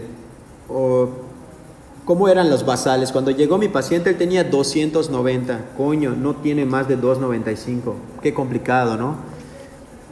Sodio plasmático 140, no es más de 145. ¿Qué dice acá? Osmolaridad plasmática, ya lo dije. Osmolaridad urinaria 340. Chingas, madre. Entonces tú dices, no, pues no cumple los criterios, no puede ser diabetes insípida. Pero cuando te queda la duda, cuando ya descartaste, por ejemplo, diabetes insípida, no es, porque la glucosa del paciente no la puse acá, pero estaba normal. No puse acá la historia clínica y todo, pero no tenía ningún dato de trastorno psicológico. Le pregunté muchas cosas, le pregunté acerca de todo, le pregunté de todo y no tenía un comportamiento que digas particularmente que me llame la atención. Entonces dices, ¿cómo diferenció una diabetes insípida? Hay diabetes insípida parcial, por eso este paciente no cumplía los criterios tan así. Es una diabetes insípida parcial versus un trastorno psicológico. La manera inequívoca es la deprivación, la prueba de deprivación de agua. ¿Dale? Dice acá, ¿cómo se hace? Es importante mencionar que la prueba se realiza idealmente por la mañana, ya que debe de tener una vigilancia estrecha debido al riesgo de deshidratación severa. Asimismo, el monitoreo del paciente debe ser altamente frecuente, llevando un monitoreo horario de los siguientes parámetros: del volumen urinario por cada hora, osmolaridad urinaria en cada hora, y cada 2 horas el peso del paciente, la presión arterial, el sodio plasmático y la osmolaridad plasmática cada 2 horas. Se debe de detener la prueba si el sodio plasmático es mayor a 145. Si hay descenso de 3 a 5% del peso corporal, o el paciente desarrolla hipotensión, o que la osmolaridad urinaria se encuentra en una meseta con una variación menor al 10% de la osmolaridad urinaria en las 2 a 3 muestras previas. Dice, en dicho momento se deberá considerar continuar con la aplicación de desmopresina para hacer la diferenciación entre diabetes insípida central o nefrogénica. ¿Por qué te dice que hay que detener la prueba cuando llegues a 145 de sodio? Estamos hablando de un paciente que no produce hormona antidiurética y sigue orinando ese vato. Sigue orinando. Si nosotros lo deprivamos de líquidos, ¿él va a dejar de orinar? Si tiene diabetes insípida, no va a dejar de orinar. Va a seguir orinando porque tiene un problema. No produce la hormona antidiurética o no sirve, no actúa en los túbulos. Por eso te dice que es riesgoso. Parece algo bastante exagerado, pero es riesgoso. Porque al paciente que lo estás dejando sin que tome líquidos, ese paciente, su osmolaridad plasmática, el sodio plasmático van a ir cada vez así. Porque él no deja de orinar. Él sigue orinando mucho. Y el volumen plasmático va bajando y la concentración de solutos en el plasma va subiendo. Tener hipernatremia no es nada cool, porque ¿cuál es el órgano que más afecta, o que puede causar mayor severidad si se afecta? Es el sistema nervioso. Por eso dice allá, para la prueba si tienes un sodio de 145, no vas a esperar a que llegue a hipernatremia, ¿verdad? Lo puedes chingar, porque se está cambiando el sodio muy rápido. Etcétera. Luego dice, una vez determinada la causa de la diabetes insípida, se deberá estudiar las posibles causas dependiendo si es central o nefrogénica. Las causas centrales pueden ser por TCE o traumatismo craneoencefálico, granulomas, infecciones del sistema nervioso, alteraciones vasculares, tumores, o puede ser idiopática. Y la nefrogénica puede deberse a alteraciones en la ingesta de fármacos, metabólica, tumoral, infiltrativa. ¿Y cuál es el tratamiento? Sustitución con desmopresina 3 veces al día, si es central obviamente. El tratamiento de la nefrogénica depende de la causa, y el tratamiento de la polidipsia primaria es educacional y manejo del trastorno mental. Aquí está, miren, aquí tú tienes que ir apuntando la presión arterial, el peso, el volumen urinario, osmolaridad urinaria, sodio sérico, osmolaridad sérica, la ADH plasmática basal, etcétera, etcétera. Bien. Luego, oxitocina. ¿Qué hace la oxitocina? Recuerden que es la hormona del amor, no la pecera del amor, la hormona. Entonces, esto favorece la contracción de los músculos mioepiteliales en el seno para expulsar la leche. Contracciones durante el orgasmo y también contracciones uterinas durante el parto. Por eso se dice que es la hormona del amor. Supuestamente cuando uno está enamorado están muy elevadas, no sé, nunca me ha pasado. No es cierto, no. Sí, ya me pasó. Bueno, entonces, pero lo curioso es que no se ha visto que pase nada malo si están bajas. Vean, ahí dice trastorno, nada. Problema, nada. A lo mejor no estés enamorado, pero nada más. Dice, ok, ahora sí, ya que vimos ese pequeño antecedente de todas las insuficiencias, cómo las estudiamos, cómo las pensamos, algunos datos acerca de insuficiencia hipoficiaria en general. Te dicen, el hipopituitarismo es principalmente debida a macroadenomas hipoficiarios, ok, con destrucción o por compresión de las células hipoficiarias. Otras causas de insuficiencia hipoficiaria o hipopituitarismo, que es lo mismo, es la radioterapia por alguna causa en el cráneo, hipofisitis, que es una inflamación de la hipófisis de origen muchas veces autoinmune, un infarto hipoficiario, por ejemplo, un síndrome de Sheehan, inducido por inmunoterapia en cáncer, puede ser, posterior a una cirugía craneal, traumatismo cráneoencefálico, infiltración infecciosa o granulomatosa o un cáncer. Y luego te dice que la apoplejía pituitaria es la causa aguda de insuficiencia hipoficiaria, es una causa aguda, mayormente secundaria a hemorragia o infarto de la hipófisis. En 2/3 de los pacientes no hay antecedente de tumor hipoficiario. Apoplejía hipoficiaria o pituitaria es una de las causas primordiales de hipofisitis aguda, o sea, súbitamente que dejes de tener los datos clínicos que apoyan, o al revés, que tengas datos clínicos que apoyan que no estás secretando las hormonas necesarias. El caso más reconocido, ¿cuál es? O sea, más fácil de reconocer en el hospital, en los casos de mujeres embarazadas que tienen hemorragias muy importantes en el parto. Sheehan, el síndrome de Sheehan, ¿no? Es una causa posible de apoplejía pituitaria, ¿no? Porque deja de irrigarse la hipófisis y presenta una insuficiencia hipoficiaria aguda. Muchas veces, ¿qué dice la literatura? Son mujeres que no pueden dar pecho, que no pueden lactar, a pesar de que, o sea, cuando nace el bebé se supone que es el momento en el que debe de estar produciendo, debe estar produciendo la leche materna, y que no pueda, y sobre todo si el bebé le está haciendo el estímulo de succión, y que no pueda, eso debe de llamar su atención. O una mujer que se hipotense, y a pesar de que no sea muy evidente que haya perdido o que siga perdiendo mucho volumen, ¿sí? La apoplejía pituitaria por síndrome de Sheehan puede ser también crónica, no necesariamente aguda, pero esa es una causa reconocida de insuficiencia hipoficiaria aguda.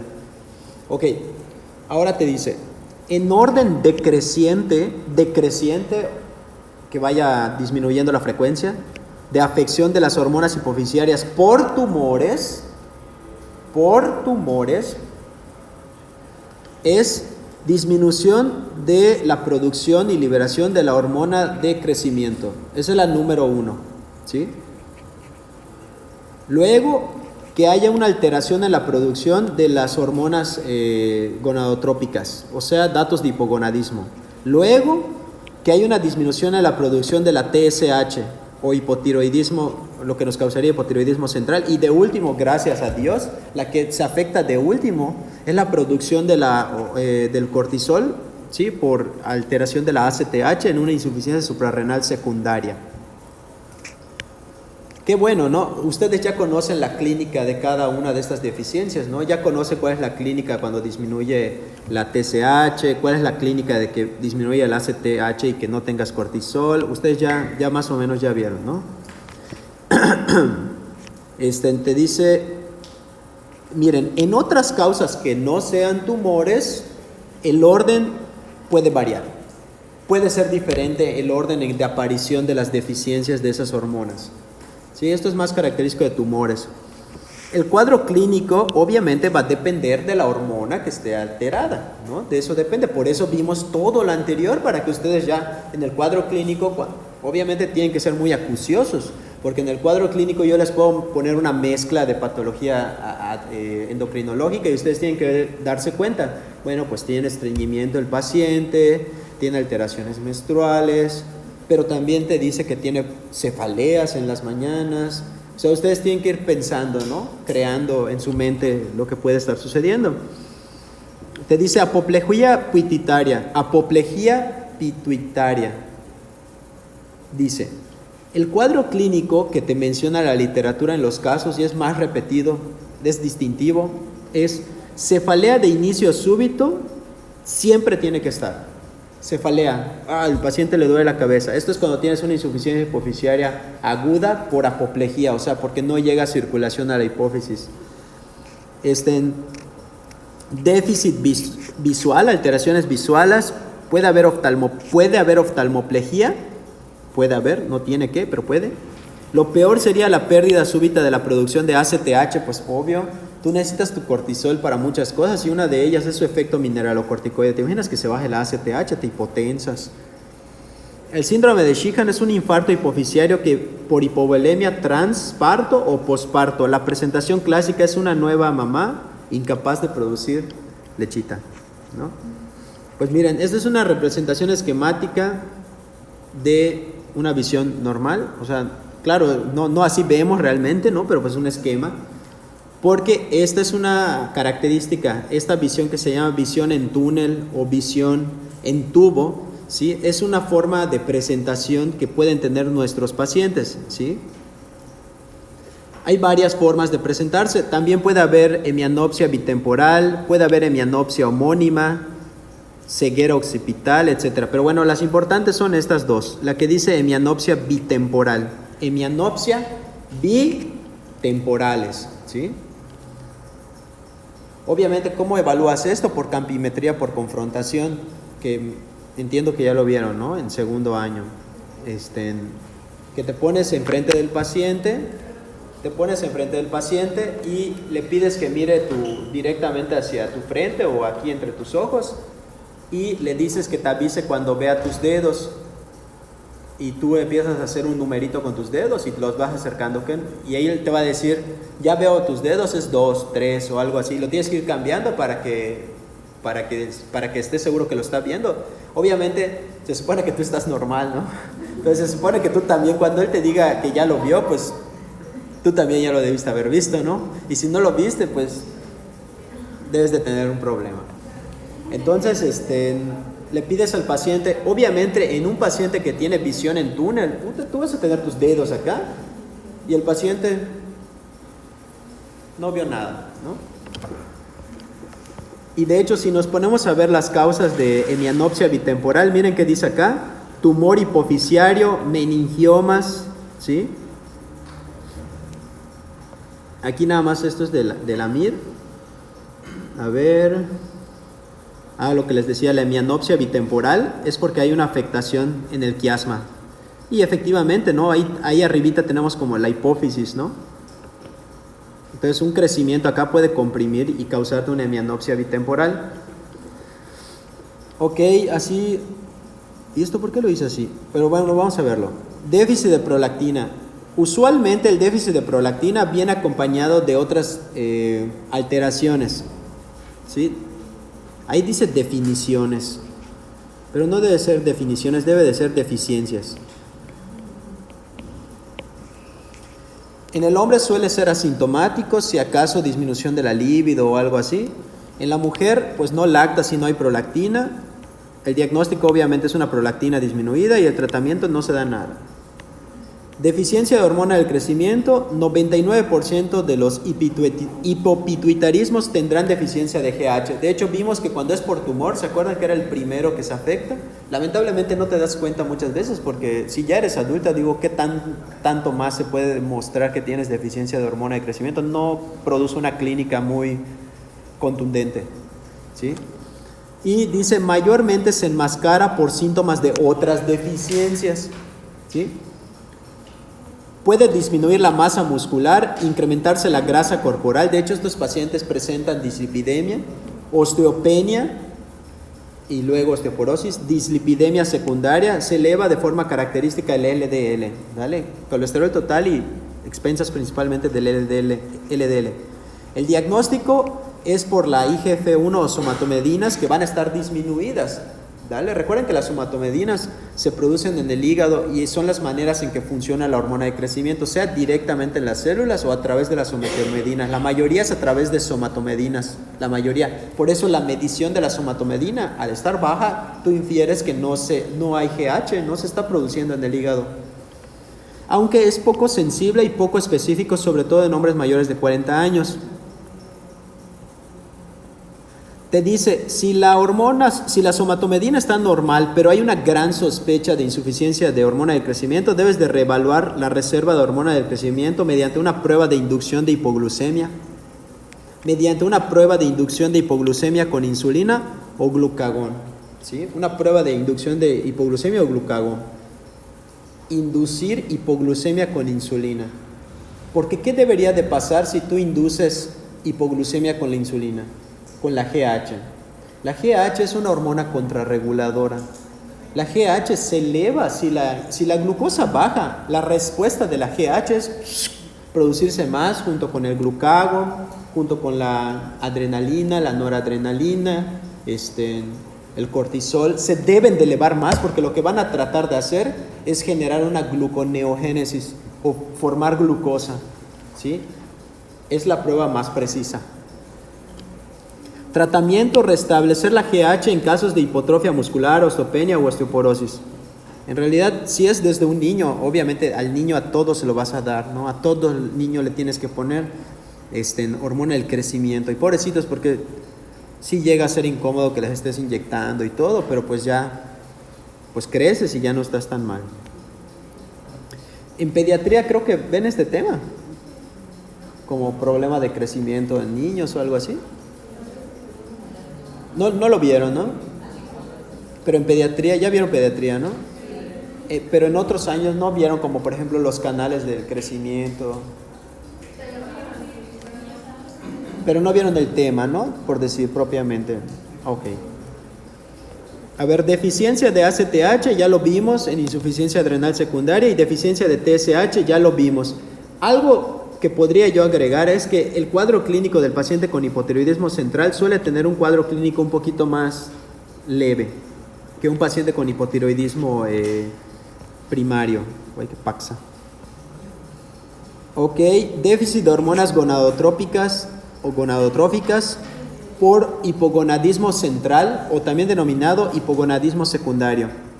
Esta se debe por insuficiencia o deficiencia de la LH y la folículoestimulante. El libro te menciona el síndrome de Kallmann, que es la ausencia de la hormona liberadora de gonadotropina, que te dice es el cuadro clínico mencionado por todas las alteraciones por las deficiencias que había mencionado anteriormente en el cuadrito, pero lo característico es que Kallmann, el síndrome de Kallmann, tiene hipoacusia neurosensorial bilateral, ceguera a los colores verdes y rojos, y el dato clásico de pregunta de examen es anosmia o hiposmia.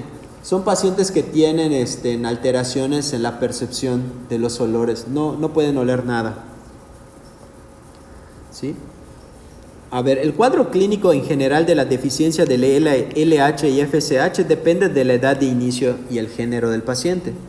Si se da la deficiencia de LH y FSH en un prepúber, lo que va a pasar es que no va a desarrollar los caracteres sexuales secundarios. No va a desarrollar vello, genital, ni axilar, ni crecimiento mamario, ni crecimiento testicular o crecimiento del pene. ¿Dale? Incluso se dice que los varones tienen un hábito eunucoide. ¿Cuál es el hábito eunucoide? Es el paciente que tiene los brazos más largos que el cuerpo, con un segmento inferior más largo que el segmento superior y con datos de ginecomastia. Brazos largos. Los pospúberes, si tienen la deficiencia de LH y FSH, puede presentar infertilidad. De hecho, es un motivo de infertilidad o disminución de la libido, tanto en hombres como mujeres. Disminuye la libido. En las mujeres puede haber amenorrea.